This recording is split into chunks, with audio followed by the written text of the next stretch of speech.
8 former law enforcement officers arrested in Operation Rockfish will have to stay in jail as they await their trials. Federal investigators say the defendants took part in what they thought was a drug operation, trafficking narcotics across state lines. Cameras are not allowed in the courtroom, but our Brian Mims was there at today's hearing. He joins us with the latest developments. Brian? Gerald, nearly half of the defendants were current or former Northampton County Sheriff's deputies. They were the target of a 2-year investigation by the FBI that uncovered 16 separate trafficking operations. In a pretrial detention hearing that began yesterday, emotional loved ones packed the courtroom. Is there anything y'all like to say about the judge's decision? Family members left the courthouse in no mood to speak with us. One even put her jacket to the camera. Minutes earlier, several of them cried in the courtroom as the judge decided that these 8 defendants would not be going home. The indictment accuses 15 former or current law enforcement officers of moving large quantities of cocaine and heroin along I-95. In closing remarks to the judge, their attorney said they pose no flight risk and no danger to the community. They said they all have trustworthy families who would make sure they abide by the court's orders. 2 of them called this a, quote, sham narcotics operation because the FBI agents used fake drugs in the sting. But a prosecutor said every one of them believed the narcotics were real. In the end, Judge James Gates said the defendants have, quote, a strong incentive to flee, noting the possible long prison terms. And the alleged conduct, in his words, demonstrated a profound disregard for the law. The father of suspect Alfonso Ponton did speak to us briefly. I just hate it. Why should your son be home now? Why should he be home? Yes. Why shouldn't he be home? I mean, he just made a mistake, that's all. Ain't nobody perfect. The judge did allow one defendant, 31-year-old Tasha Daly, a 911 dispatcher for Northampton County, to be released into the custody of her parents.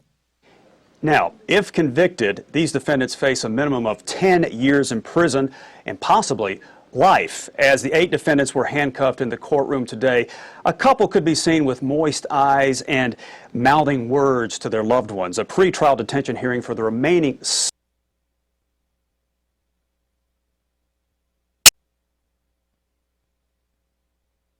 14 members of law enforcement charged as a result of an FBI drug sting in North Carolina earlier this week. It was announced that after a 2-year-long drug sting involving the FBI, a total of 14 members of law enforcement have been charged with drug crimes, including 11 within the state of North Carolina.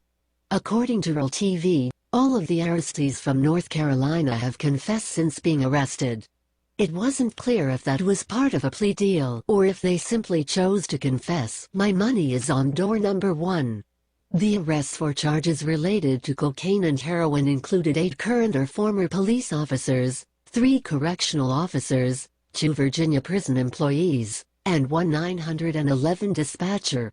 The dispatcher, as well as all 8 of the law enforcement officers except one had worked for the Northampton County, North Carolina Sheriff's Office.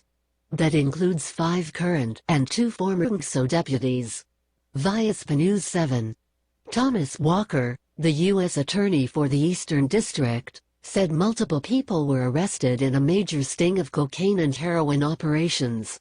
Those arrested include 5 current members of the Northampton County Sheriff's Office.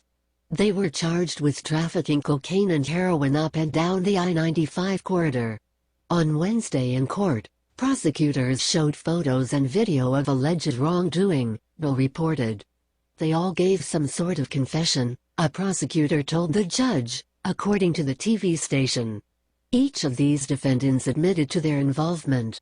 9 of the officers were not granted bail on Wednesday because the judge said he needed more time to review the case, according to Roll. Walker said there were arrests at an airport in Halifax County and a warehouse in Rocky Mount. A second group was arrested at a warehouse in Rocky Mount. The undercover operation, called Operation Rockfish, has been ongoing for about a year and a half.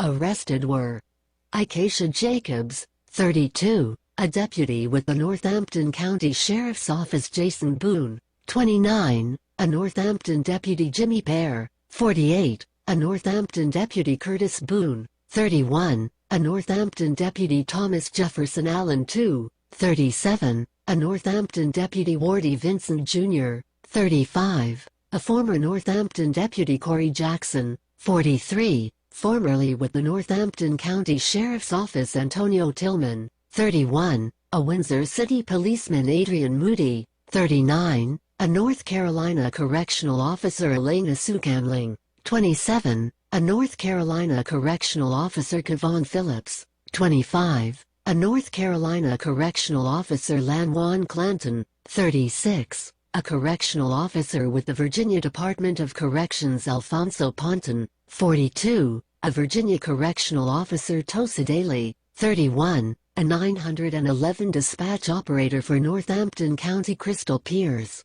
31, of Raleigh FBI agent John Strong, who said he and the other agents involved were shocked, I tell ya, by the involvement of police officers, characterized it as a breach of the public's trust in which those officers used their positions to line their own pockets. Another guy who is shocked, I tell ya, is Northampton County Sheriff Jack Smith, who saw roughly 15% of his 35 deputy department marched away in handcuffs as a result of the case. He agreed with Agent Strong that this type of thing just cannot be tolerated, especially from members of law enforcement, stating, "They've let me down. They've let the sheriff's office down," Smith said. "They've let the citizens down as well as their families. Most of them have children, and they've let them down as well." For the record, guess who is not surprised at all by this, and won't be in any way surprised when they all get light sentences, and possibly even just probation? I'm talking about me, in case that isn't really obvious. Related.